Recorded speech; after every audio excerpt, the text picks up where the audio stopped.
18 महिन्याच्या प्रतीक्षेनंतर सांगली माधवनगर चिंतामणनगरचा हा जो पूल आहे एकेरी वाहतूक या ठिकाणी चालू झालेली आहे आणि ही वाहतूक चालू झाल्यामुळे नागरिकांमध्ये एक उत्साह आणि चेहऱ्यावर आनंद दिसत आहे।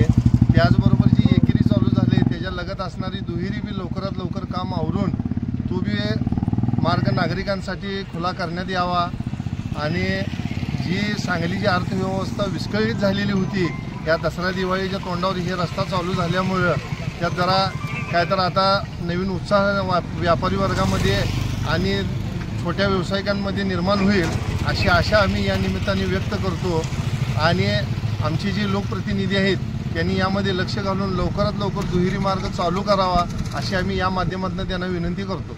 आज जवळपास 18 महिन्यानंतर सांगली माधवनगरचा जो ब्रिज आहे तो आज वाहतुकीसाठी खुला झालेला आहे। आज 18 महिन्यात सांगलीकरांनी काय नाहक त्रास सहन केला आहे हा प्रत्येक नागरिकांनाच माहिती आहे। नागरिकांनी पर्याय म्हणून कुठनं रस्ते काढले आणि पंचशीलनगर असू दे किंवा इकडं साखर कारखाना असू दे इकडनं चिंतामणनगर इकडनं पर्याय काढून कसे दिवस काढले हे ज्या वाहतूकदार आहेत त्यांनाच माहीत होतं। तर बऱ्यापैकी हा पूल ठरलेल्या दिलेल्या वेळेत व्हायला पाहिजे होता तर न होता अजून बी कामं पुराचं अधुरच आहे। तर हे खूप मोठा त्रास सांगलीकरांनी सहन केला आहे तो आज सांगलीकरांसाठी खुला झालेला आहे। नागरिकांनी त्रास सहन करता सांगलीची अर्थव्यवस्था पण व्यापारी पण खूप अडचणीत होते। आज तोंडावर दिवाळी आली आहे दसरा आले मोठे सण चालू झालेत त्या हिशोबावर आज सांगलीचा जो पूल आज अर्धा अवस्थेत का असून खराब चालू झालेला आहे। एक सांगलीकर यासाठी समाधान व्यक्त करत आहेत आणि जरी बघितला तर आता वाहतुकीची वर्दळ आत्ताच चालू झालेली आहे। म्हणजे ह्यो किती महत्त्वाचा पूल होता हे संबंधित सांगलीचे जे प्रस्थापिक जे लोकप्रतिनिधी आहेत त्यांनी केव्हाच हे विचारात घेतले नाहीत। खरं सांगलीकरांनी एक संयम बाळगून आज प्रतीक्षेचे पूर्ण किती बऱ्याच वर्षांनी त्यांची 18 महिन्यानंतरची आज प्रतीक्षा त्यांची पूर्ण झालेली आहे।